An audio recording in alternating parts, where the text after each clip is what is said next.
बिस्मिल्लाहिर्रहमानिर्रहीम अस्सलाम वालेकुम। दिस इज़ अनमगन इन फ्रंट ऑफ यू और एक दफ़ा फिर तुर्की इस्तांबुल से लाइव आपके लिए हाज़िर है। बहुत सारे लोग कमेंट्स आ रहे थे और व्हाट्सएप पे पर्सनल मैसेजेस भी आ रहे थे कि सर हर कंट्री की और हर कंट्री के रहने वालों के वहाँ के रेसिडेंट्स के कुछ ना कुछ फैक्ट्स होते हैं, तो पहले आप उस फैक्ट्स को अगर कवर करो तो बेहतर होगा। तो मैंने सोचा कि चलो एक अच्छा टॉपिक है, इसको कवर करने की कोशिश करते हैं। तो कुछ फैक्ट्स जो मैंने कवर किए हैं वो ये हैं कि जी यहाँ पे सबसे ज़्यादा प्रैक्टिस जो मुझे अजीब लगी वो ये है कि हम कराची पाकिस्तान के अंदर सब मोबाइल फ़ोन जो है वो अपनी फ्रंट पॉकेट्स पे रखने की कोशिश करते हैं। रीज़न बीइंग के पीछे या किसी और पॉकेट्स पे अगर रखते हैं तो ऑब्वियस सी बात है वो निकल जाने का डर होता है क्राउड के अंदर। लेकिन मैंने यहाँ पे एक बहुत यूनिक चीज़ देखी कि यहाँ पे आदमी हो या औरत, मेल हो या फीमेल, वो अपना सेल फ़ोन अपनी बैक पॉकेट पे, वो भी राइट हैंड साइड पे जीन्स पे वो रखता है। तो ये मेरे लिए बड़ी अजीब सी एक शुरू में ऑब्जर्वेशन थी कि यार ये कैसे पॉसिबल है कि इतना क्राउड और इतना टूरिस्ट है कि मैं आपको बता नहीं सकता हूँ। कभी कभार तो शाम के पीक आवर्स में ये पोजीशन होती है कि चलने की भी जगह नहीं होती, इतना रश होता है। और इतनी क्राउडी स्पेस के अंदर टर्किश पीपल अपने सेल फोन्स बैक पॉकेट पे, वो भी राइट हैंड साइड जीन्स पे। और आपको पता है कि पॉकेट का साइज़ जो है वो सेल फ़ोन के साइज़ से छोटा होता है, तो सेल फ़ोन थोड़ा सा बाहर भी निकल रहा होता है। लेकिन मजाल है कि कोई सेल फ़ोन को हाथ लगा दे या किसी की ये कंप्लेंट रिकॉर्ड हो जाए कि यार मेरा सेल फ़ोन चोरी हो गया। इतनी ज़्यादा ईमानदारी का एलिमेंट और नो क्राइम अब तक हमने यहाँ पे देखा है। आप लोग सोच रहे होंगे कि यहाँ पे स्कैम्स का आपने बड़ा सुना हुआ था, मैंने भी बड़ा स्कैम्स का सुना था, but today is my 6th day और ऑनेस्टली स्पीकिंग मैंने अब तक कोई स्कैम, अल्लाह का शुक्र है, ना मेरे साथ हुआ है और ना मैंने कभी स्कैम देखा अभी तक यहाँ पे। क्योंकि सुनने में आ रहा है, जिस तरह मैंने अभी एक वीडियो बनाई है, आपको मिल जाएगी, मेरा ख्याल से मिल गई होगी, जिसमें मैंने ये बताया था कि यहाँ से बहुत सारे इलीगल रेसिडेंट्स को डिपोर्ट करके अपनी अपनी कंट्रीज़ में भेज दिया है। तो शायद एक वजह ये हो सकती है कि चूँकि यहाँ पर रूल्स एंड रेगुलेशंस काफ़ी हद तक सख्त हो गए हैं और अभी हमारी कुछ रियल इस्टेट एजेंट से भी बात होने जा रही है, तो उसके अंदर भी हमें ये पता चला है कि जी प्रॉपर्टी के जो रेट्स जो प्रॉपर्टी के ऊपर इन्वेस्ट करने में आपको यहाँ का पासपोर्ट मिल रहा था, उसके अंदर भी इन्होंने कैपेसिटी को चेंज कर दिया हुआ है, वो बढ़ा दिया है। ऑलमोस्ट पहले $50,000 की इन्वेस्टमेंट पे आपको यहाँ पे जो PR कार्ड है आपका वो मिल रहा था, बट अब सुन रहे हैं कि जी $2 लाख तक आपको यहाँ पे इन्वेस्ट करना है प्रॉपर्टी के अंदर, जब जाके आपकी नेशनलिटी या परमानेंट रेसिडेंसी जो है वो अप्लाई आप कर सकते हो। अच्छा, दूसरा फैक्ट हमने ये देखा है कि नमाज़ पढ़ने के लिए जब टर्किश पीपल मॉस्क में जा रहे होते हैं तो ये बहुत मेरे लिए वापस एक यूनिक ऑब्जर्वेशन थी कि ये सॉक्स ज़रूर पहनते हैं। हर टर्किश बगैर सॉक्स के एंटर होने का सोच भी नहीं सकता। तो शुरू का जो फर्स्ट डे था हमारा, हमें नहीं पता था, हम बगैर सॉक्स के अंदर आ गए, तो खैर किसी ने बोला कुछ नहीं, लेकिन मैंने खुद पर्सनली इस चीज़ को ऑब्जर्व किया तो देखा मैंने हर एक बंदा सॉक्स पहन के ज़रूर अंदर आ रहा है। तो एक ये मेरे लिए बड़ा फैक्ट था, क्योंकि हमारे पास ये प्रैक्टिस ऐसी नहीं है, हम वहाँ पे सॉक्स उतार के नमाज़ पढ़ रहे होते हैं, लेकिन यहाँ पे प्रैक्टिस ऐसी है कि जी सॉक्स पहन के नमाज़ पढ़ रहे हैं फॉर श्योर। अच्छा, तीसरा जो मैंने फैक्ट देखा है वो ये फैक्ट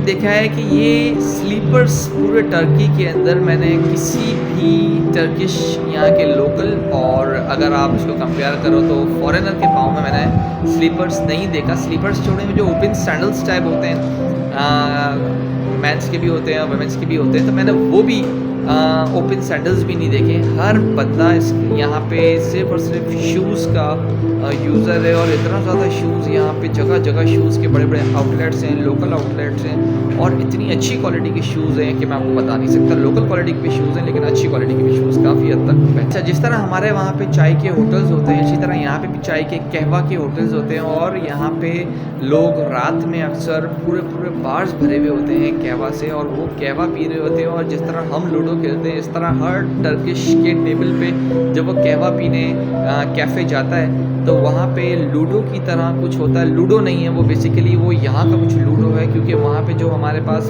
बोर्ड स्केच बना हुआ होता है लूडो का, वैसा नहीं है, बट उसके अंदर जिस तरह की बोर्ड्स होती हैं और जिस तरह के डाइजेस जो छक्के होते हैं फेंकते हैं, डाइजेस कहते हैं उन्हें, इसी तरह के वो डाइजेस्ट फेंकते हैं और अपने हिसाब से कुछ वो गोट चला रहे होते हैं, लेकिन वो बड़ा ही अजीब स्ट्रक्चर है। अगर मुझे टाइम मिला तो मैं बिल्कुल उसकी वीडियो शेयर करूँगा। कहवा के बड़े शौकीन हैं वो, जो छोटी-छोटी आइस क्यूब्स जो ज़्यादातर ईरान साइड पे और इराक साइड पर होती हैं, तो इस तरह के वो कहवा और छोटे-छोटे शुगर क्यूब्स मुँह में रख के वो कहवा पीते रहते हैं। अच्छा, एक और फैक्ट जो मैंने ऑब्ज़र्व किया है कि वो यहाँ के जितने भी लोग हैं लोकल टर्किश, वो लॉटरी के बड़े शौकीन हैं। लॉटरी ज़बरदस्त तरीके से वो लॉटरीज़ इसको यूज़ करते हैं, उसको स्क्रैच करते हैं और लॉटरीज़ निकाल रहे होते हैं। लॉटरी के पीछे ये दीवाने हैं भाई। और उसके अलावा एक और फैक्ट जो मैंने ऑब्ज़र्व किया है, वो किया है आपने देखा होगा पोलो, जिसमें हॉर्स पे बैठ के वो पोलो खेलते हैं। तो यहाँ पे वो, और दूसरा ये जो हॉर्स की रेसिंग होती है, इसके ऊपर पैसा बड़ा ज़बरदस्त तरीके से लगता है। रात को स्पेशली वीकेंड्स पर हम कुछ स्ट्रीट्स पे घूमते घुमाते आ रहे थे, तो रात काफ़ी हो चुकी थी, तो 12 साढ़े 12 का टाइम था गालिबन, और उस पे लोगों की बड़ी बड़ी स्क्रीन्स और बड़े बड़े उसके अंदर हॉर्स के इसके ऊपर पैसे लग रहे थे, बिडिंग हो रही थी।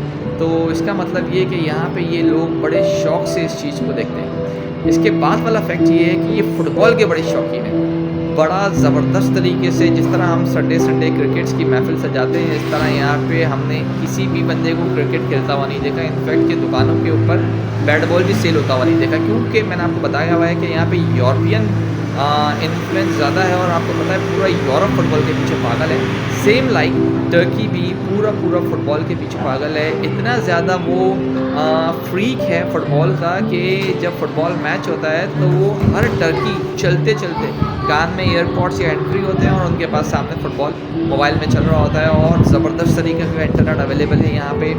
सिम पे 4.5G लिखा हुआ आ रहा है, 5G लिखा हुआ आ रहा है। 3-4 को तो कुछ पूछ भी नहीं रहा, जो हमारे पाकिस्तान में अब चल रहा है। यहाँ पे 4.5 और 5G तक चला गया। एक और फैक्ट हमने ये ऑब्जर्व किया कि भुट्टा बड़े शौक से खाते हैं। भुट्टे के ऊपर नमक बड़े ज़बरदस्त तरीके से नमक डालते हैं। नमक डालते नहीं, नमक में पूरा भुट्टा नहला देते हैं। इस तरीके से ये भुट्टा खाते हैं कि मैं आपको बता नहीं सकता। हर 2 कदम पर आपको एक कियोस्क मिलेगा जिसके अंदर वो भुट्टा सेक रहा है, और मनों के हिसाब से इन कियोस्क के ऊपर जो है वो भुट्टे कॉर्न पड़े हुए हैं, और लोकल्स भी खा रहे हैं और यूरोपियंस भी खा रहे हैं।